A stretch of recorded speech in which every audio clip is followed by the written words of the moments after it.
Vamos continuar abrindo fisicamente a palavra, a Bíblia, mas a nossa oração é que o Senhor abra a sua palavra para nós. O Senhor mesmo possa abrir a sua palavra para cada um de nós. Amém, irmãos? Que Ele abra a palavra dele para nós. Vamos então abrir no livro de Hebreus, capítulo 2. Por esta razão, por que esta razão? Qual é a razão? A razão daquilo que o Senhor Jesus Cristo é. Mas por essa razão de ser Ele quem é, por essa razão de ser o Senhor Jesus Cristo quem Ele é, importa que nos apeguemos com mais firmeza às verdades ouvidas. Para que eu devo me apegar com mais firmeza às verdades ouvidas? Para quê? Para que delas jamais nos desviemos. Se nós não nos apegarmos seriamente, é pouquinha coisa para desviar. É pouquinha coisa para achar que a cruz não é mais suficiente. Jesus Cristo pela cruz e somente em Cristo, todas as coisas em Cristo não é mais suficiente. Nós podemos ser atraídos por outros ensinos e deixarmos da centralidade de Cristo este crucificado. Mas nós vamos caminhar aqui. Então, para que dela jamais nos desviemos.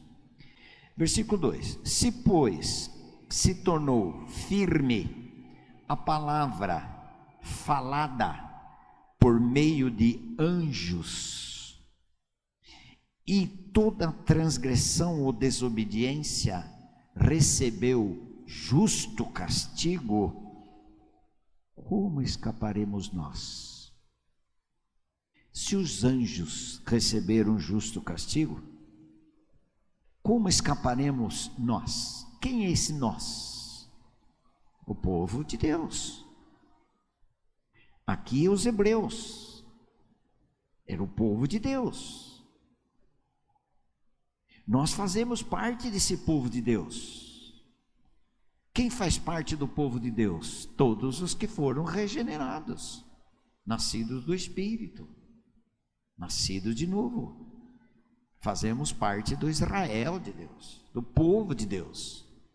E ele diz, chama a nossa atenção. Por isso que o livro de Hebreus é um livro de exortação, que tem os dois lados.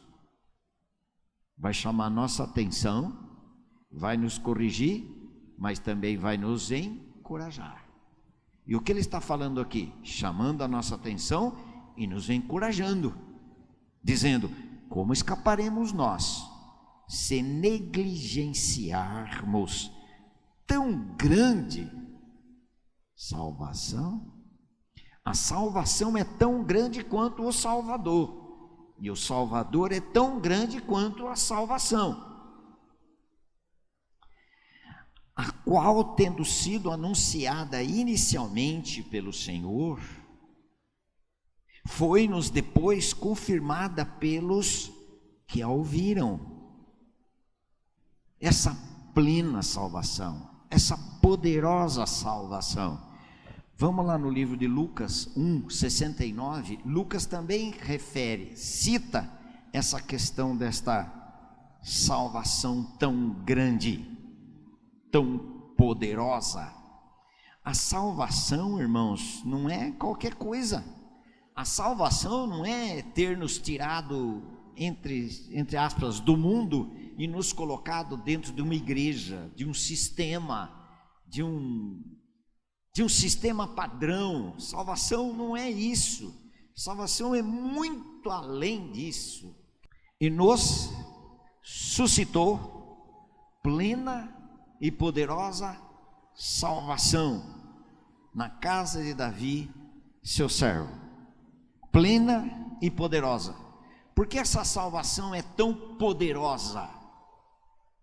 Que nós devemos levar, considerar com muito mais seriedade.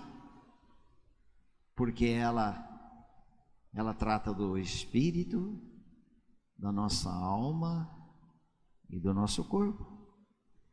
Regeneração no espírito, novo nascimento.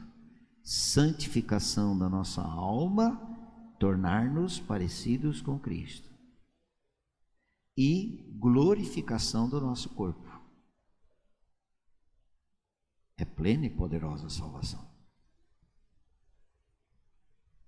Por isso que Hebreus está chamando a nossa atenção. Convém que nos apeguemos com mais firmeza às verdades ouvidas. Porque não é qualquer coisa. Não é um sistema. É muito mais do que isso. E nem tanto em mudança de vida. E sim, uma vida do céu celestial habitando no interior dessas pessoas. É muito mais do que isso. De mudança, até de vida. Eu fazia tal coisa e não faço mais. Mudou minha vida. É muito mais do que isso. É a vida com letra minúscula, tornando vida no interior dessas pessoas que foram salvas. O Salvador habitando no interior desses que Ele salvou. É muito mais profundo. Não é nos apegarmos com o que fazer, mas nos apegarmos com mais firmeza o que Ele fez de nós, o nosso ser interior do coração. Salvação não é só perdão de pecados. É aquele que nos purificou do pecado e dos pecados, habitar dentro dessa pessoa purificada. É muito mais profundo. Muito mais profundo. Não é à toa que Hebreus está chamando a nossa atenção. O livro de Hebreus. E aí,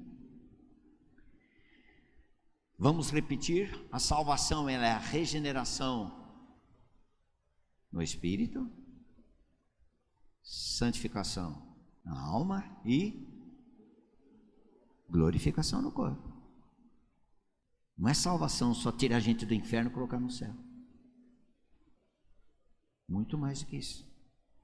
Agora, uma coisa muito interessante a gente saber. Não pense que a graça soberana, a salvação é pela graça. Amém? É pela graça. De graça.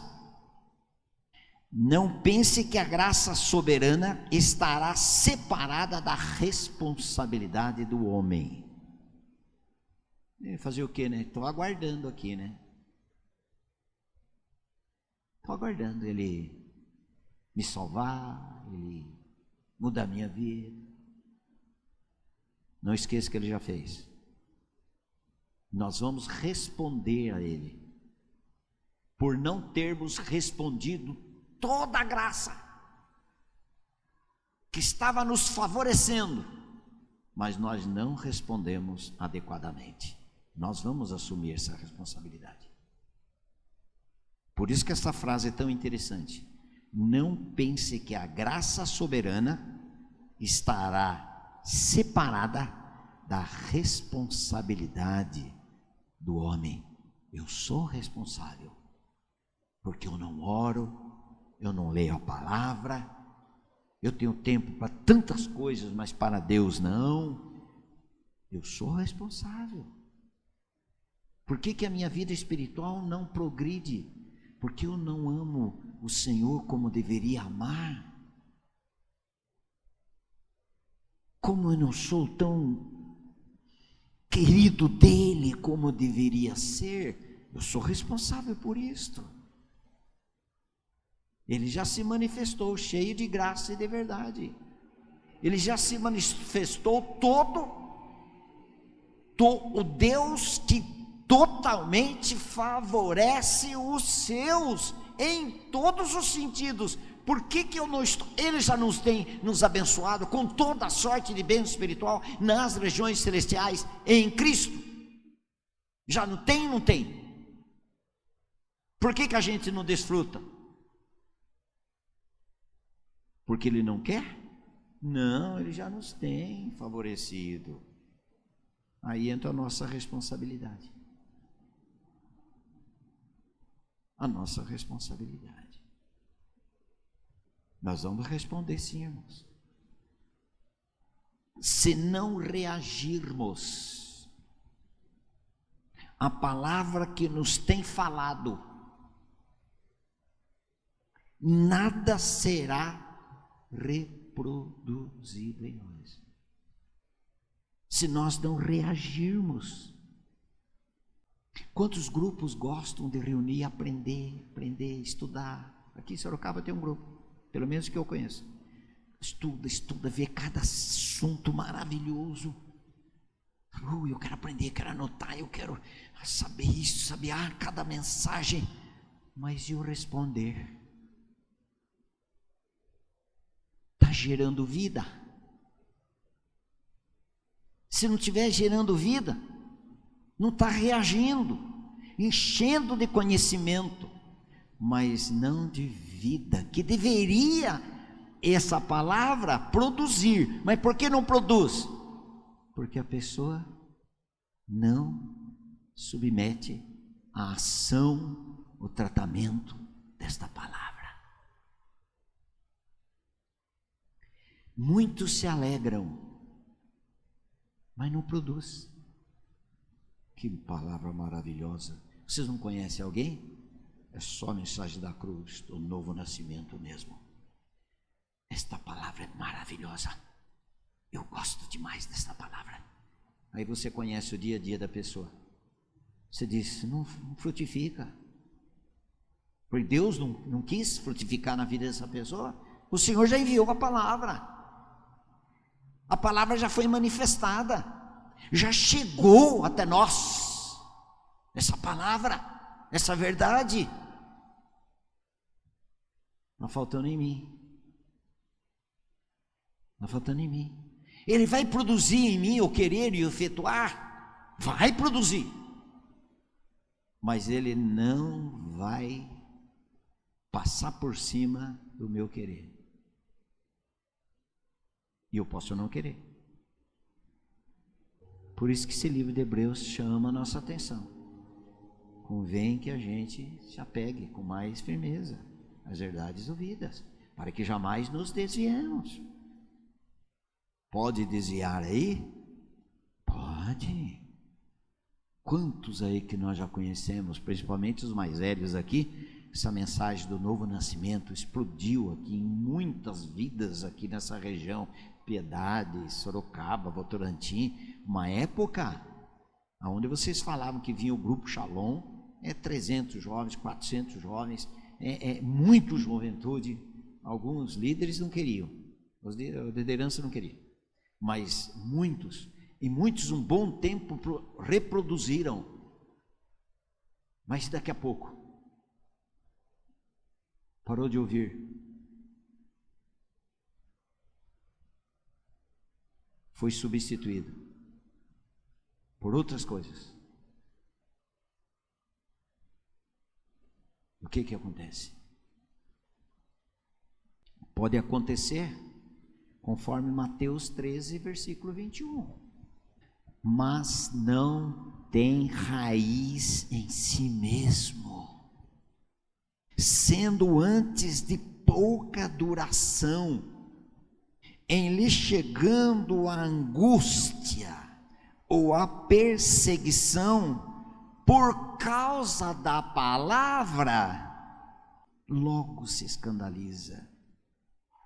Por um tempinho defendia como uma grande verdade, mas pareceu algumas coisas, circunstâncias da vida, alguém criticando alguém, ou como diz esse texto aqui, chegando a angústia. Para alguém ser angustiado, sofreu alguma ação. Essa pessoa sofreu alguma ação contrária àquilo que ele esperava, que essa pessoa esperava. Por isso que ficou angustiada.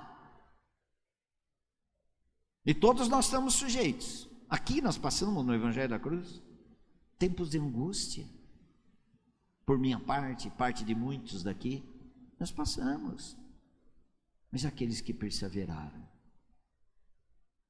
Agora, se alguém ainda continua aqui e está trazendo coisas do passado, então é porque não foi tratado, não foi curado. Continua a mesma pessoa lá atrás.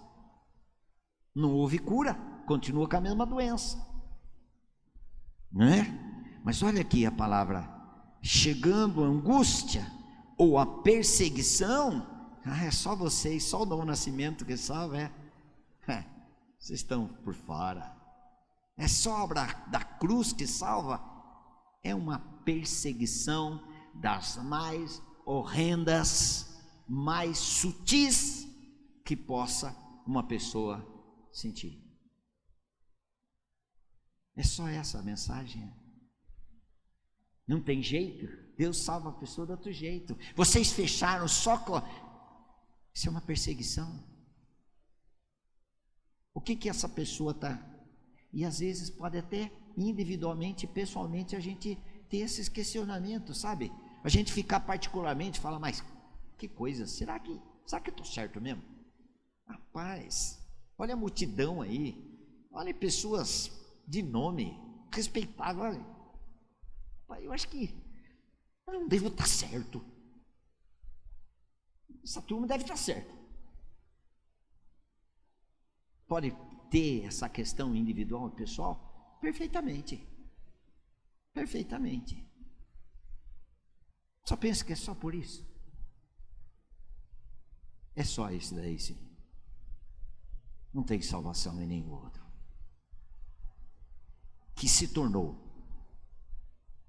propiciatório. Lá na cruz.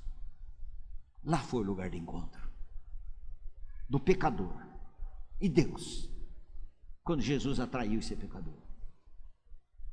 Ali foi o encontro. Deus no local que é Cristo, no sangue que é Cristo. E quem estava fazendo isso é Cristo, foi Cristo, o sumo sacerdote, quando ele nos atraiu no seu corpo na cruz. Se o pecador não for incluído em Cristo, não tem como ele ser ressuscitado. Irmãos, eu não sei o que acontece com vocês. Eu não sei o que acontece com vocês. Não tem salvação se a pessoa não passar por Cristo crucificado. Não tem. Pode uma pessoa acontecer com uma pessoa? Pode. Se a pessoa está desviando, que apareceu perseguição, apareceu angústia, escandalizou. Mas receberam a boa semente. Receberam.